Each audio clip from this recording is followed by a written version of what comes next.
Hi friends. ఇవైతే పావు kilo వరకు అయితే ఉంటాయండి. కాకరకాయ కారం చేద్దామని చెప్పి అయితే మార్కెట్లోకి తీసుకొచ్చాను. అంతగా పెద్దగా అయితే నాకైతే రాదు కాకరకాయ కారం చేయడం. ఏదో సింపుల్గా నా స్టైల్లో అయితే మీకు చేసి చూపిస్తాను. టేస్ట్ అయితే చాలా బాగుంటుంది. మీరు కూడా ఒకసారి అయితే ఖచ్చితంగా ట్రై చేయండి. వీటిని పైన చెక్కు తీయాల్సిన అవసరం లేదు. ముందే అయితే వీటిని శుభ్రంగా కడుక్కున్న తర్వాత చిన్న చిన్న పీసెస్ అయితే రౌండ్గా కట్ చేసుకోవాలి. చూసారు కదా ఫ్రెండ్స్, ఇలా సన్నగా కట్ చేసుకోవాలి. త్వరగా ఫ్రై అయితే కూడా చూడండి, కొన్ని అయితే పండు వచ్చాయి విత్తులు. ఈ విత్తులు తీసేసుకొని ఫ్రై చేసుకుంటే సరిపోతుంది. ఇప్పుడు ఇక కాకరకాయలు ఫ్రై చేసుకోవడానికి కొంచెం అయితే ఆయిల్ వేసుకుంటాను అనమాట. ఫ్రై చేయడానికి పెద్దగా నూనె అవసరం లేదండి. మనకు ముక్కలు ఫ్రై అయ్యేంత వరకు నూనె అయితే వేసుకోవాలి. ఇప్పుడైతే ఫ్రై చేసుకుందాం. నూనె వేడైపోయింది. ముక్కలన్నింటినీ కూడా ఒకసారి అయితే కలుపుకుంటున్నాను విధంగా. ఇందులోనే కొంచెం పసుపు ఉప్పు వేసుకుంటున్నాను. దానివల్ల తొందరగా అయితే ఫ్రై అవుతాయి అన్నమాట ముక్కలు అయితే.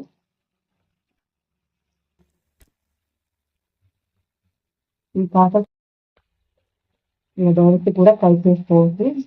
చేయడానికి అసలు రాదు. టేస్ట్ కూడా చాలా బాగుంటుంది. ఈ కాకరకాయ ఫ్రై అంతా కూడా మనం సిమ్లోనే పెట్టుకొని ఫ్రై చేసుకో. వీటిని అయితే అప్పుడప్పుడు మంటలో అయితే కలుపుకుంటూ ఉండాలి, అడిగి మాడకుండా.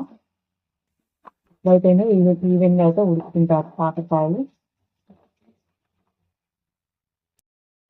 చూసారు కదా, కొంచెం కొంచెంగా అయితే ఫ్రై అయితే అవుతున్నాయి అన్నమాట. ఇంకొక 15 మినిట్స్ 20 మినిట్స్ అయితే ఫ్రై అయిపోతాయి అన్నమాట. నెక్స్ట్ ప్రాసెస్ ఏంటో మీకైతే నేను చూపిస్తాను.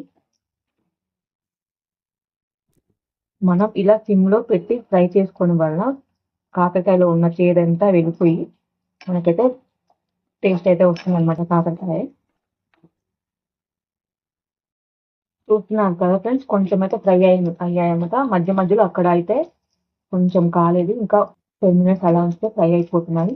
ఈ గ్యాప్లో నేను ఏం చేస్తానంటే పల్లీలు అయితే వేసుకుంటాను. పల్లీలు వేయడం వలన కూడా టేస్ట్ కూడా చాలా బాగుంటుంది. మధ్యలో పల్లీలు కరకరాన్న ఉడికితే టేస్ట్ అయితే చాలా బాగుంటుంది. నాకు అది చాలా ఇష్టం. మీకు ఇష్టమైతే వేసుకోండి, లేదంటే లేదు. వీటితో పాటు పల్లీలు కూడా ఫ్రై అయిపోతాయి అనమాట. నేనైతే అరకప్పు వరకు పల్లీలు తీసుకొని వేస్తున్నాను. మళ్ళీ ఎప్పుడైతే కలుపుకోవాలి. ఇదే టైంలో కొంచెం జీలకర్ర కూడా వేస్తున్నాను.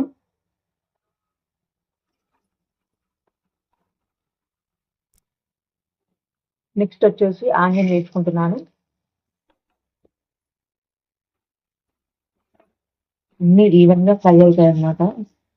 సో కంగారు పడాల్సింది అయితే ఏమీ లేదు. టేస్ట్ అయితే చాలా బాగా వస్తుంది.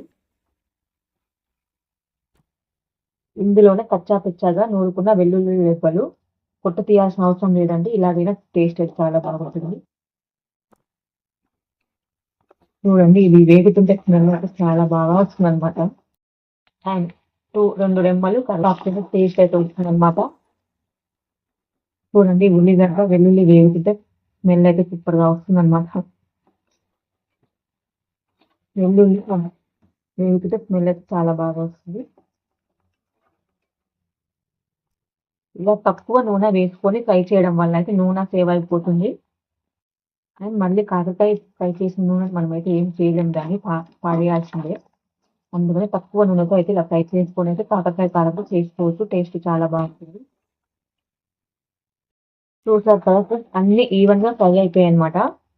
ఇంకా ఫ్రై చేయాల్సిన అవసరం లేదు, మాడిపోతే టేస్ట్ బాగుండదు. చూసారు కదా, ఫ్రై అయిపోయాయి. ఇది కూడా అస్సలు లేదండి అంటే చూసాను. ఇప్పుడు ఇక కారం పొడి అయితే వేసుకుంటున్నాను. ఈ కారం పొడిలో వెల్లుల్లి రెబ్బలు వేసి అయితే మిక్సీ పట్టి కారం అయితే వేసుకుంటున్నాను అనమాట. కారం మనకు తగినట్టు చూసి వేసుకోవాలి.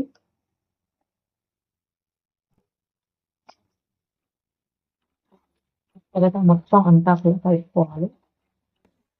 ఒక 5 మినిట్స్ కారం ఉడికితే సరిపోతుంది.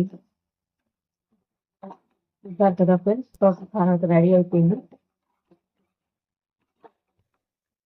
ఈ వీడియో కనుక మీకు నచ్చినట్టయితే లైక్ చేయండి, సబ్స్క్రైబ్ చేసుకోండి.